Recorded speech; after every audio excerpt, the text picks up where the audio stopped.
ఏ తెల్ల తెల్లని పాలధారలల్ల పల్లె తెల్లారుతుంటదిరా గుళ్ళోని గంటలు కాడెట్ల మెడలోన జంటగా మోగుతూ ఉంటాయిరా నాగలి భుజాన పెట్టుకుంటే దోస్తులు చెయ్యేసినట్టేరా కొట్టు గోదా పక్కన ఉంటే కొండంత బలగం ఉన్నట్టురా చల్లగాలి మోసుకొచ్చెరా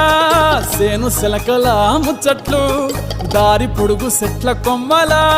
రాలుతున్న పూల సప్పట్లు గట్టి మోపులు కాల్వ కట్టులు చెమట సుక్కల్లో తడిసిన ఈ మట్టి గంధాల పల్లెటూరు దీని తీరే అమ్మ తీరు రంగులోన దాసి పెట్టి కొడుకుకిచ్చే